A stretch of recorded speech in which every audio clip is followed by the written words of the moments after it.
Halo, selamat datang di Neo Insight. Semoga kamu sehat selalu. Pernah kena prank pas tanggal 1 April? Atau jangan-jangan kamu nih yang hobi banget ngeprank?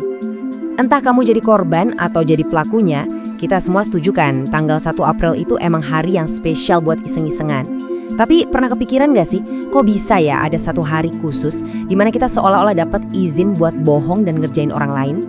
Gini, yang bikin kaget tuh, tradisi ini bukan tren baru yang muncul kemarin sore.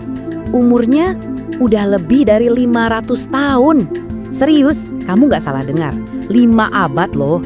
Nah, hari ini kita bakal kupas tuntas rahasia super tua di balik April Mop. Oke, kita mulai dari bagian pertama. Rahasia berusia 500 tahun. Siapin diri kamu, kita bakal time travel sedikit nih buat bongkar misteri yang umurnya udah setengah milenium.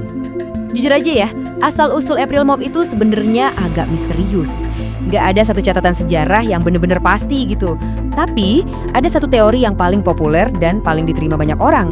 Teori ini membawa kita jauh ke belakang, ke Eropa abad ke-16, dan semuanya ini percaya nggak percaya berawal dari sebuah kebingungan massal. Jadi ceritanya gini, dulu sebelum tahun 1582, kebanyakan orang di Eropa itu ngerayain tahun baru di akhir bulan Maret. Yang puncaknya itu ya tanggal 1 April. Terus datanglah Paus Gregorius ke-13 yang ngenalin kalender baru yang kita pakai sampai sekarang. Namanya kalender Gregorian. Di kalender baru ini, tahun baru resmi dipindah ke 1 Januari. Nah, disinilah masalahnya. Gak semua orang langsung update info dong.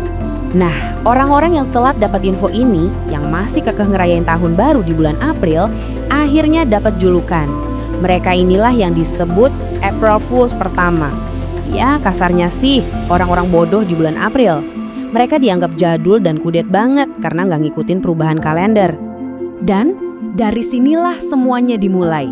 Orang-orang mulai iseng ngerjain mereka yang masih salah tanggal ngerayain tahun baru. Awalnya sih lelucon kecil-kecilan aja, kayak ngirim undangan pesta bohongan atau ngasih tugas-tugas aneh yang gak masuk akal. Nah, keisengan inilah yang jadi cikal bakal tradisi April Mop. Oke, lanjut ke bagian 2. Lelucon di seluruh dunia. Unik banget ya, dari satu kebingungan soal kalender di Eropa, tradisi ini akhirnya nyebar kemana-mana.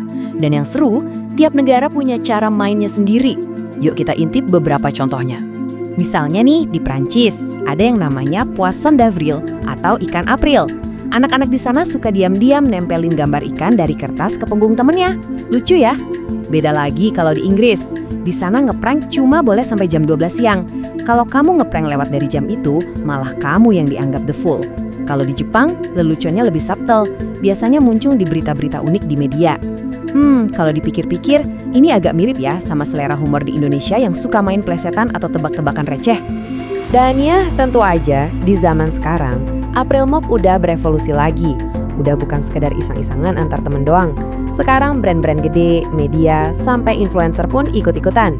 Mereka pakai momen ini sebagai bagian dari strategi marketing yang kreatif biar dapat perhatian kita semua. Sekarang kita masuk ke bagian yang paling penting nih.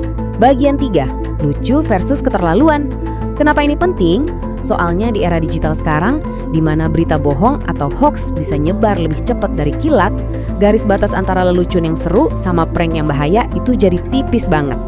Terus bedanya apa dong? Gini, lelucon yang sehat itu tujuannya cuma satu, buat hiburan. Bikin ketawa bareng dan yang paling penting, gak ada yang dirugiin. Sebaliknya, prank yang udah kelewat batas itu bisa bikin panik, nyebarin hoax, atau bahkan bikin orang rugi, baik secara duit maupun perasaan. Ini jadi pengingat penting soal etika komunikasi, bahkan pas kita lagi niatnya bercanda. Intinya sih cuma satu, yang paling penting itu bukan soal bohongnya, tapi niat di baliknya. Tanyakan ke diri sendiri, apakah tujuanmu itu buat ketawa bareng-bareng, atau buat ngetawain orang lain? Beda banget loh hasilnya. Oke, kita sampai di bagian terakhir. Jadi, apa sih intinya? Setelah kita jalan-jalan dari abad ke-16 sampai sekarang, yuk kita simpulkan bareng-bareng. Jadi, April Mop itu dimulai dari hal yang simpel banget, ngeledekin orang yang telat update kalender. Dari situ, dia berubah jadi hari khusus buat bercanda yang ringan-ringan aja.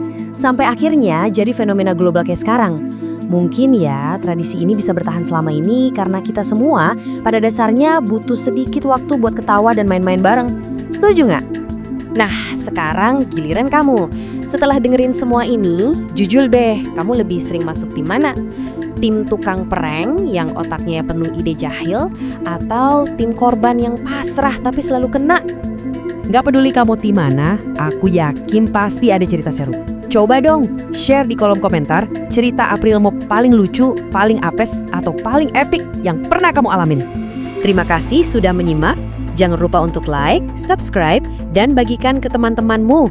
Jaga-jaga aja, siapa tahu mereka lagi nyiapin rencana buat ngerjain kamu. Sampai jumpa!